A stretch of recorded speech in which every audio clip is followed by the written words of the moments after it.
Tonight we've got live-action dragons and a knockoff BuzzFeed quiz. All Sauces Go starts right now.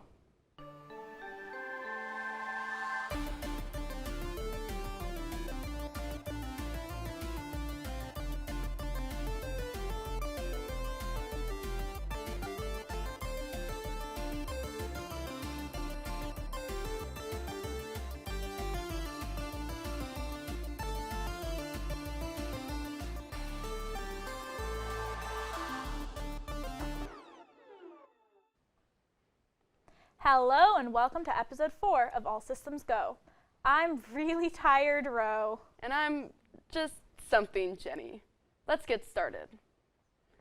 Happy belated Pokemon Day. In honor of the special day, the company holds an annual direct to announce the cool things in the works. The 2023 Pokemon World Championships were announced, but this year the event is taking place in Kanagawa, Japan from August 11th to the 13th. The event will also be broadcasted for those who cannot attend. Zacian has joined the other legendary Pokemon in Pokemon Unite. You can use the code POKEMONDAY to redeem a gold Zacian Pokemon Boost emblem if you're interested. Have you ever wanted to sleep with a Pokemon? Now you can with Pokemon Sleep, a mobile game to reward a good night's sleep. To do this, the app will record and analyze your sleep, and the main gimmick is that whichever Pokemon sleeps the most similar to you will show up in your game. Lastly, Pokemon Scarlet and Violet are getting updates in DLC later this year. Hey there, gamers. Remember how the PS3 had no games? Well, Sony has decided to switch things up for their latest console. February 2023 State of Play has just wrapped up, and here's what you can look forward to. Included in this announcement were updates on Suicide Squad Kill the Vengeance, Baldur's Gate 3, Resident Evil 4, and Destiny 2 Lightfall. Capcom also revealed 3 new Street Fighter VI characters, Zangief, Lily, and Cammy. There are also 5 new games coming to PlayStation VR 2, The Foglands, Green Hell, Synapse, Before Your Eyes, and Journey to Foundation. These games will be released later this year. Did you know that there's more than just one popular game with the words Among Us in them? Until today, I didn't. The Wolf Among Us 2, not related to Among Us, is delayed. Instead of 2023, the adventure game will now release in 2024. The reason for the delay is because of a time crunch as well as a change in the development software from Unreal Engine 4 to Unreal Engine 5. Like the original Wolf Among Us in 2013, the Wolf Among Us 2 will be released episodically. Hang in tight, gamers. 2024 is only a year away.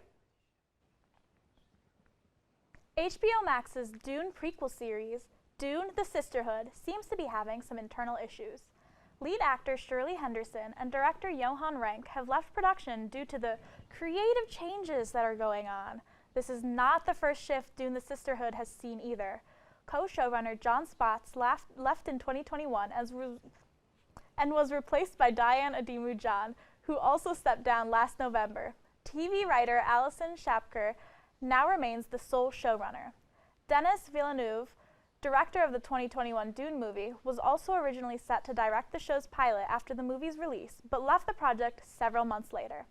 Nothing like hearing more changes to a highly anticipated series, am I right? HBO Max is officially moving forward with its It prequel. The series was already in development, however, this confirmation means we are definitely getting the show, which is relieving to fans since HBO Max has basically been cutting everything they're making. HBO Max also announced that Andy Muschietti, who directed both It and It Chapter 2, will be returning to direct a few episodes of the prequel series, including the premiere. We don't know much about the plot at this point, but HBO Max said it's based on Stephen King's It novel, which, yeah, I hope it is. In a twist no one saw coming, longtime holder of the Twitch subscriber record, Ludwig has finally been overthrown by Kai Cenat. Cenat gained over 283,000 concurrent subs on Tuesday alone during his subathon, surpassing Ludwig at 283,066 total. Twitch's official Twitter chimed in to congratulate him, calling him the new king of Twitch. He has officially surpassed 300,000 subs, and that number is still growing. Ludwig also had a few kind words for Cenat, saying that it was very well deserved. It's also worth noting that because the subs were gifted, they will go down in number when they expire. Don't go away, because after the break, we've got horrible fungal-ridden zombies. And the beautiful Pedro Pascal. All systems go. We'll be right back.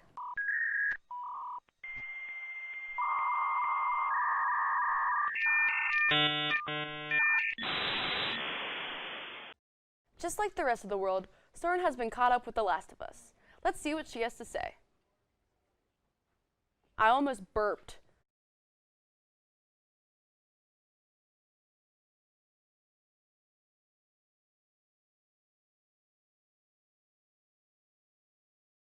Taking the internet by storm and causing a new influx of Pedro Pascal fans to come out of hibernation, HBO released the first episode of their brand new series, The Last of Us, on January 15th of this year. Just in case you've been living under a rock for the last month, here's a quick recap before we get into the review. The Last of Us is originally a video game first released in 2013 by the developer Naughty Dog. The game is acclaimed to be a masterpiece and is considered to be one of the most significant video games of all time. The Last of Us Remastered was released in 2014 and showcased an identical main storyline, some added content originally marketed as DLC, and boosted visuals that many critics say dramatically enhanced the gameplay and overall experience. This is important as we talk about the impact of the visuals of HBO's TV adaptation. The main plot of the franchise surrounds the relationship between Joel, a rugged smuggler from a quarantine zone in Boston, and Ellie, a 14-year-old girl who is immune to the cordyceps infection that plagues the Earth. The story follows their journey to get Ellie across the post-apocalyptic United States, all the way west, in hopes of her helping to develop a vaccine. Pedro Pascal stars in the series as Joel Miller, a no-nonsense survivor hardened by grief and guilt. People know him for his roles in Disney's The Mandalorian and Netflix's Narcos. Bella Ramsey co-stars as Ellie, Joel's stubborn yet playful human cargo. Ramsey is previously known for her role as Lyanna Mormont in HBO's Game of Thrones. As with any beloved media, casting or recasting characters brings forth so many opinions from fans everywhere. While some people were concerned about Pedro being too much like The Mandalorian, and others felt that Bella didn't look exactly like the Ellie from the game, I think the casting choices are spot on. Pedro has the role of stoic, reluctant father figure down to an art form, and Bella as Ellie plays her character in such a way that is more realistic, just as other aspects of the plot have been changed to seem more plausible for TV. HBO did not shy away from including all sorts of representation throughout the series, which actually stems straight from the games. In Episode 3, we see the expansion of a minor character, Bill, and his husband, Frank. While mentioned briefly and bitterly in the game, their relationship is never explored. However, Episode 3 is a heartwarming yet melancholy story about love and trust in the midst of the apocalypse. In Episode 7, we see the first glimpses at Ellie's sexuality, which, in the games, is solidified as her being a lesbian, with a simultaneously heartwarming and breaking storyline, giving us a deeper look into Ellie's character along with the broadening diversity in a non-forced manner. Through this relationship, we are able to see the softer side of Ellie more clearly than ever before, and it's helped strengthen the bond of the audience with her, along with having a powerful depiction of a gay relationship, from all the emotions that come with it to it coming apart. The Last of Us has no lack of diversity in its cast of characters, covering people from all different backgrounds, because in a real apocalypse, not everyone is white and straight. With the casting of Chilean-born Pedro Pascal, English Bella Ramsey, along with a large mix of people of color acting alongside white actors. This is something that the writers have been able to do flawlessly by having it not feel forced that people were hired to make the series look more diverse. It was organically diverse, in such a way a majority of people don't notice unless you think about it, which is exactly what television has lacked in years past. With this diversity comes a large presence of interracial relationships ranging from friendships like Ellie and Sam to relationships such as Ellie with Riley or Joel's younger brother Tommy and his wife Maria. These relationships feel natural and serve an important role at portraying interracial relationships as normal and healthy, something that people still have issues acknowledging or agreeing with. The abundance of effortless diversity presented by The Last of Us should be a goal that other series and movies should strive for. The writing of this adaptation is, of course, under careful scrutinization from fans of the game. History has proven that basing a show or movie off of another piece of media, like a book or video game, is no easy task, and fans of the original are sure to have some very loud opinions. In the worst case, you end up with a disaster like the two Percy Jackson movies, and in the best case, you get Hidden Figures. In my opinion, the main writing style and focus of the show is very similar to Netflix's award-winning Arcane, which follows a group of characters from Riot Games' League of Legends, but expands the characters and backstory so much so that it can really stand on its own and be enjoyed by people who haven't played the game, like myself. I think The Last of Us has really been written in the same way that shows clear and concise storylines and plot points and assumes that the viewer has not played the games, but has enough nods to its source material to keep original fans drawn in by seeing their favorite scenes reenacted on screen. The Last of Us is definitely worth your time. It's a new, well-done adaptation that showcases its strengths on all fronts.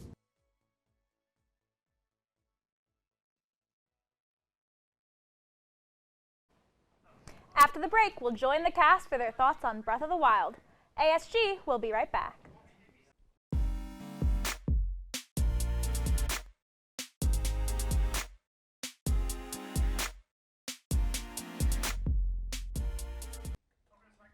Welcome back to ASG. I'm your host Jared, and recently Nintendo has released some more trailers for their new game, Legend of Zelda: Tears of the Kingdom. I quickly want to go over to the couch and see what everyone's thoughts are on the original game, Breath of the Wild.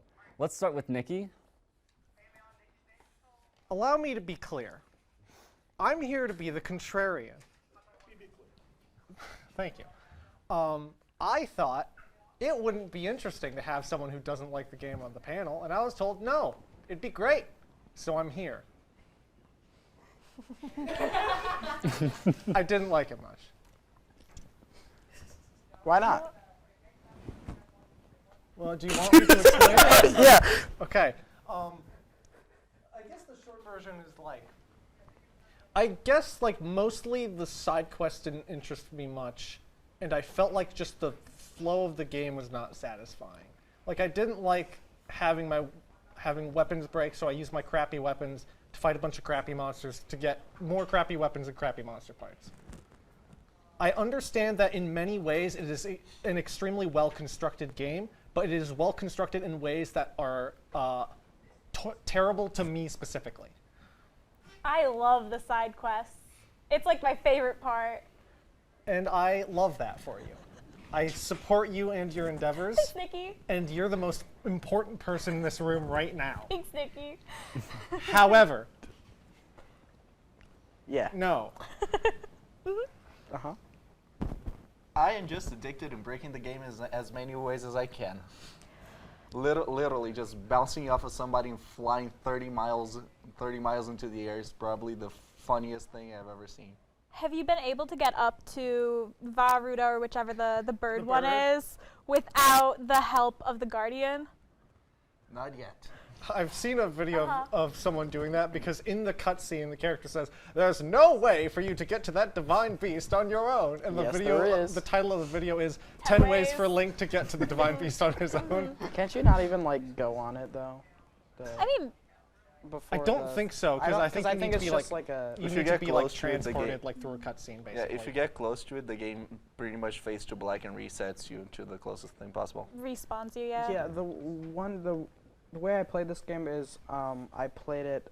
I stole my friend's copy and I played it for like a couple months. Nice. And yeah, it was really fun. It was like a big playground. That's what I would call it.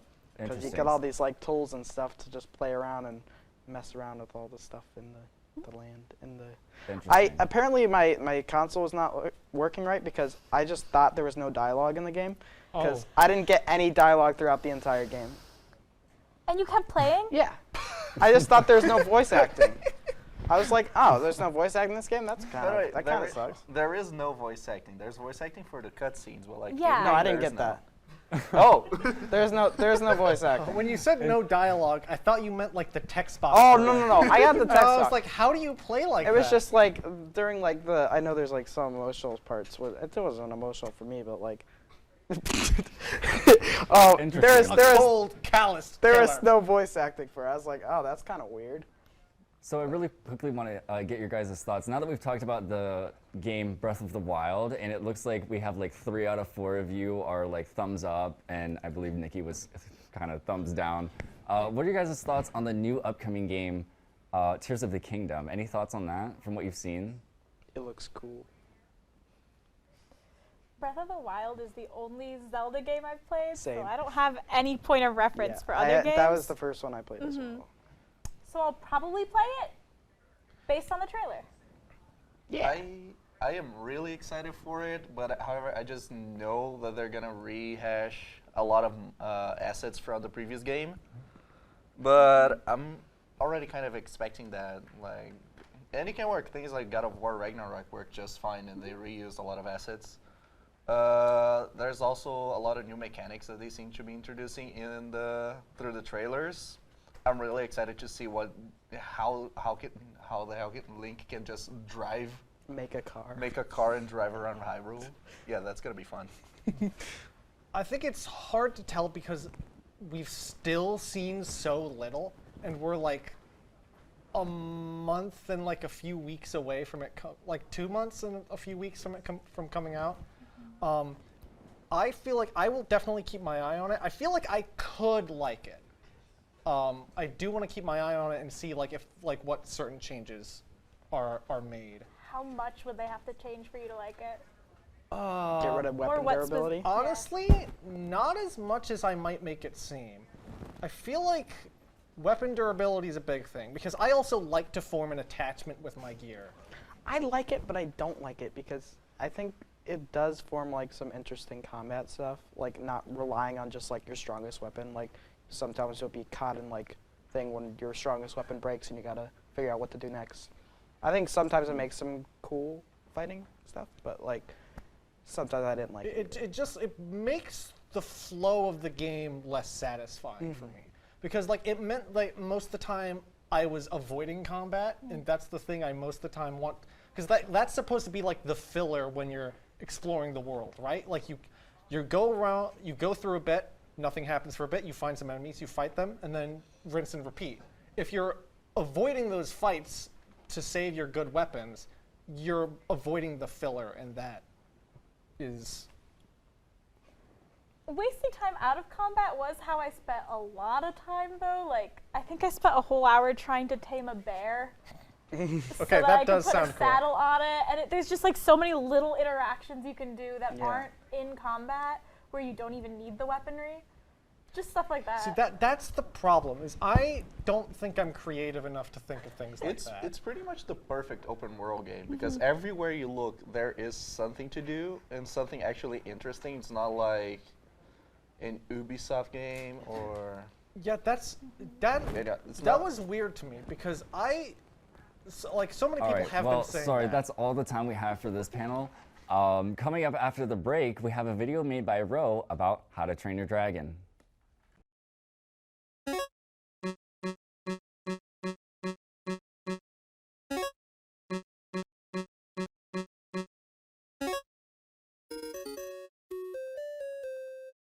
In case you didn't hear the news on our show last week, How to Train Your Dragon is getting a live-action adaptation, and Ro's here to tell us about the correct fan cast.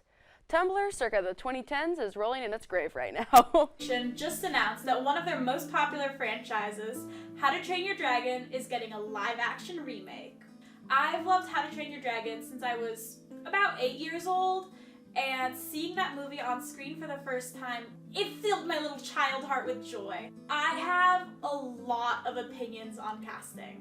If ScarJo shows up as a single character, I might just riot. Without further ado, my How to Train Your Dragon Dreamcast. Hiccup Horrendous Haddock III should be played by someone who can age with the character, in my opinion. Of the entire cast, Hiccup has one of the biggest glow-ups. Just look at this. All of this. Compared to him. I think Jared Gilmore has a good chance of living up to the role, and he has experience playing the big-hearted, bookish grandson of Snow White in the Once Upon a Time TV show. Next up, his pops, Stoic the Vast. Based on vibes alone, I think Nick Offerman would make a fantastic Stoic. Proud, gruff, and always a little disappointed in you. Then we've got Gobber the Belch. I'm very biased with this one, and I strongly believe that only one of two men would be able to successfully pull off his big heart disguised by rude humor. Jack Black or Danny DeVito. Take it or leave it. Which brings us to Hiccup's friends. Astrid was a difficult choice because her soft features are very much at odds with her strong work ethic and violent edge. That being said, I think Lana Condor would be a really good fit for her. We've seen Lana in more heroic roles before, like Jubilee, one of my favorite X-Men, and she's able to pull off the balance between those two things really well. which would let her fulfill that harder edge while also keeping with the cutesier design of the original character. Snotlout is the character that I want to see the biggest change to in casting. In the original, he's an idiot. He's so stupid. Look at his stupid idiot worm stash. I want to keep his personality exactly the same, but in the OG, he's voiced by Jonah Hill, and I want to do a gender bend and have him played by Jonah Hill's sister, Beanie Feldstein. Then we have Fishlegs, who was a little bit harder to find casting for, mostly because Hollywood is really fat-phobic. The actor I've settled on, Trevor Larcon, I'm a big fan of from Fresh Off the Boat, and I think he could fulfill the role well, but he doesn't completely fit the look. So my preference would actually be open casting to someone who hasn't been discovered yet. Of the twins, Roughnut was a much easier pick than Toughnut. Toughnut has very strange proportions in the animation, like his face is just too long to be humanly possible. Having said that, Will Poulter for the eyebrows alone. Roughnut, on the other hand, I think Hunter Schafer would fit really well. She has those cheekbones, and I think she'd really shine in the comedy aspect of it. The second movie introduces us to two new recurring characters, as well as a new villain. Valka, Hiccup's mother, was thought to be dead, but it turns out she was actually alive. Wow. So I think Lizzie Kaplan would be a perfect fit. She has the sharp features that match Valka, and I think she'd carry the mystery before the reveal really well. The other new character, Era, is a villain turned ally. His design is based on the Sami and Inuit people, and I think casting should reflect that. Unfortunately, Hollywood has once again failed us, as evidenced by this Wikipedia page, which shows that there's like a total of 8 Inuit actors, and that's it. And Sami have even fewer. So my preference in this case again is open casting and to discover someone new. If that can't be done, then my backup is Boo Boo Stewart, a former Twilight and Disney original movie fame. Last but not least, our new villains. Drago Bloodfist was the antagonist of the second movie, and his looks I think could largely be recreated with makeup and a big wig and costume. So the appearance wasn't as big a factor for this one. Dave Bautista would do a fantastic job though. He has that previous WWE experience as well as recently starring in some cool drama roles, and I would love to see the nuance and greater stakes he'd bring in this role. Our final character is Grimmel the Grizzly from How to Train Your Dragon: The Hidden World. Willem Dafoe would be such a perfect fit. Grimmel is a little freak and genuinely terrified me the first time I saw the movie. Dafoe has already played a similar role when he played Green Goblin in the 2002 Spider-Man movie. So seeing him reprise that role, but with a little bit more of the sadistic edge that Grimmel has, wonderful. All of that being said, the original cast of How to Train Your Dragon is so star-studded. We've got Gerard Butler, America Ferrera, Jonah Hill, TJ Miller, Kristen Wiig, Cate Blanchett, and I'd love to see the return of as many of them as possible. The remake is in safe hands though. Dean Dubois will be returning to the helm of the project. As long as he and composer John Powell are involved, my excitement cannot be staunched. Thanks for watching! Oh wait, how could I forget? For Toothless, who could play Toothless really well? Let's just say I have the perfect person in mind. Up next, we'll join Anthony for All Sauces Go, and we'll get a little music with David. ASG, we'll be right back.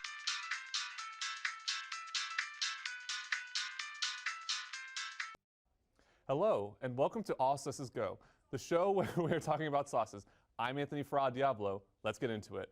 So we're going to be associating the cast and tech to different sauces. For example, I could consider myself to be a honey mustard. And whether you agree or disagree with that, you can speak out and give your opinions. You guys understand? Sir, yes, sir. Yeah, let's get right into it. So let's start with our producers, Jade and Joe.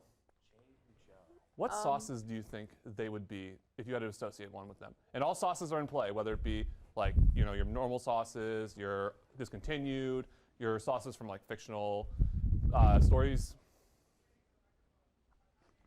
I'm really thinking. I'm thinking Jade. Jade is probably going to be just based on the name itself. Jade makes me think China. Makes me think like jade, as in like the stone jade. That so I'm thinking. We're talking about sauces, not stones. I know we're talking about. But so my guess is Szechuan. Szechuan. Like the Szechuan from like Rick and Morty, or Like the Rick and Morty sauce. the actual discontinued. Yes, the Rick and Morty sauce. I'm sorry, Jade. And Joe, for some reason, I think KFC keeps popping into my mind. I'm thinking fried chicken of some kind. Gravy? Great. Gravy, yes. Well, Joe. Actually, that's perfect. I'm going to disagree on that. I'm sorry for the viewers at home. Joe's actually my roommate, and I know Really? Joe. Yeah, dude, that's crazy. And I know Joe pretty well, and I know Joe really likes Alfredo. Alfredo. Wow. Okay. It is a white sauce. Which, fun fact, I don't like white sauces. Like of any kind. Like No. ranch? No ranch, mayonnaise, like Alfredo. What else is there? Like sour. I guess. the sour- Queso. Yeah. Joe, that sounds about right. But with Jade, I think Jade should be relish. Relish. Because it's green. Oh, that works too. Yeah. And it's cool to look at. But does it taste good? Do you like I relish? don't know. That's beyond my boundaries. Jade is my sister's friend. That is not my. I love you, Jade, but not that way. You have a partner, and that's not my partner. I love you, Nick, but that's platonic. you wanna add? Ketchup.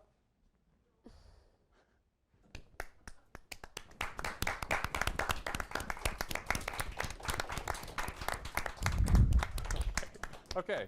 Is that for both of them? All right, Ketchup. we're just gonna move on. Coincidentally enough, I did not think that Nathan was going to be on this discussion, but Hey, you Yeah. asked me. so guys, what sauce is Nathan? Do we want to answer before Nathan? Yeah, don't look at me, guys. I'm not. Mild sauce from Taco Bell. Mild sauce? Mild sauce. Okay, I'm gonna one up you. Spicy sauce. All right. Or like the hot. Backwards. You wrote it I was about to backwards. say that's not a sauce at Taco Bell. What is it? Yeah, what does that say? Does that say ugly? Yeah. It says oddly? Wait, I'll hold it the right way. Oh, that's better. Oh, it's I think Nathan would be tartar sauce. Do you want to explain? Yeah, you want to explain yourself? Absolutely not. All right. All right. All right. We're gonna move on to our next person, Ro. Ro is I gotta think. Ro is good sauce. It's a good sauce. It's Yeah. a good. Ro is a good sauce. Define good sauce. It's good. Okay. Ro is barbecue Mm. because that's a good sauce and it's very nice and it's What kind of barbecue? barbecue kind. Okay. Like sweet, Like tangy. sweet. Like Mild? Or like maybe like barbecue, Carolina. like barbecue flavored potato chips, like that flavor of barbecue. It's also That's not a That's- sauce. That's more of a not a dry. I rub. know, no, I know, but it's still the barbecue flavor of barbecue. Shut up. I'll fight you right now. Nathan, you tell me, what is Ro as a sauce? What is roe? As a sauce. I think I'm liking barbecue sauce. Just So you're just barbecue sauce. Ro is looking very like disappointed. Off I'm sorry. Ro, what do you want? I'm just confused. What sauce do you want to be? Water? So a sweet barbecue sauce. Do you want to be like? Do you want to be like caramel sauce, or caramel, whichever you say like it. the drizzle you put on like vanilla ice cream. Yes, yeah, the one that you can get at Eastway, on your ice cream. It's very yummy. I went to East All right, once all semester. let's move on to our lovely director, Owen Osborne. I'm trying to think. Oh. I also think Owen would be a Taco Bell sauce, Owen's Diablo. like the. Yes. The I would spiciest have to agree with Taco that. Bell. Hey Owen, why don't you go ahead and ready Spy 1, and take Spy 1.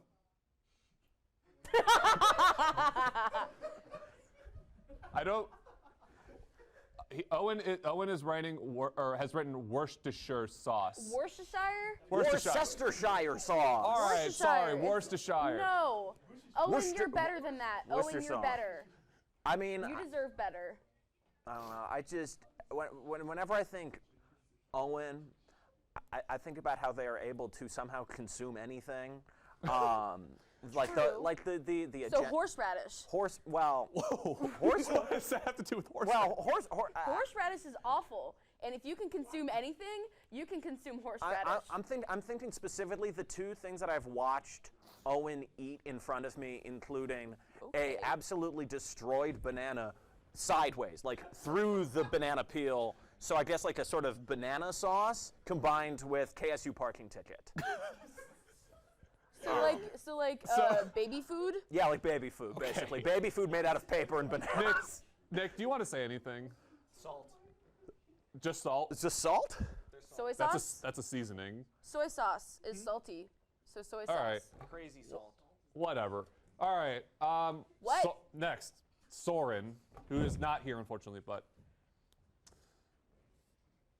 I don't know Soren well enough to say anything about them because I don't want to say something that would offend them. Yeah. So can we skip to the next one? All right, fine. Well, I'm sorry, Soren, if you're watching. I guess we're gonna skip you. We're gonna go on to Hannah Lee. Hannah Lee is hot fudge. It's hot fudge, Because I like hot fudge. and you like Hannah. And I like Hannah. That's. Hot fudge? Hey, there's Hannah. It's Hannah! Oh my goodness! Hannah, do you agree with hot fudge? What? Oh. Honey mustard or, oh God, I'm not gonna. What is it? Young Channing says, I definitely butchered that. Okay, whatever Hannah wants, yeah. I'm sorry, I couldn't read that. That's right where the camera stand is. I think honey mustard is a good Because that's assertion. sweet. Yeah, honey mustard's However, sweet. I do not like mustard and I feel bad because that associates bad in my mind. That's Okay, we should speed run. Wow, that's a lot of everyone names. else is ketchup? I think Yeah, everyone else is ketchup, sorry. Yeah. Ketchup, comma, mustard, comma, mayonnaise. Okay. Hey guys, do you know what another word that starts with S is? That's right, Spotify. In this next video, David talks to us about the different music streaming platforms that are available to us on the web. Hi there, and welcome to my lecture about music streaming services. There are music streaming services like Spotify, for instance.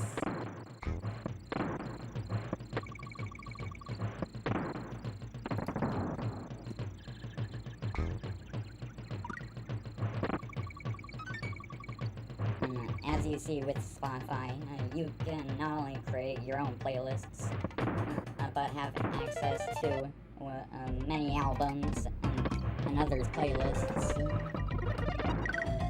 And you can also listen to them commercial free if you have an account subscription thing.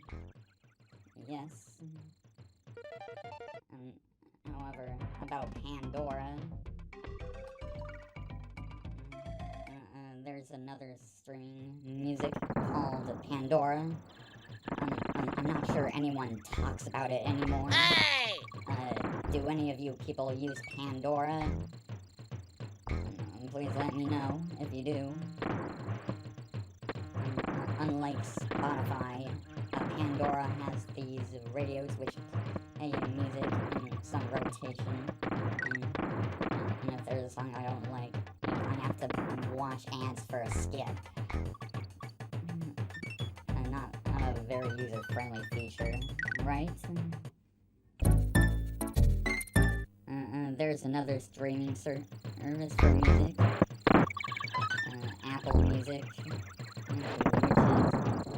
is the Apple Music. It has a little competition with Spotify, a little bit. The last one I'd like to talk about is YouTube Music. YouTube's a video streaming service that you want to cash in on music streaming as well. Well, anyway, those are the streaming services I want to talk about. If I had to choose a favorite, mine would certainly be Spotify. What's yours? Have a great day. That's it for this week's episode of All Systems Go. But don't forget to come back next week at 9 for more ASG. And make sure to follow us on TikTok, Instagram, and Twitter in the meantime. I'm Jenny Zaborowski. And I'm Rowan Yost. All Systems Go, signing off.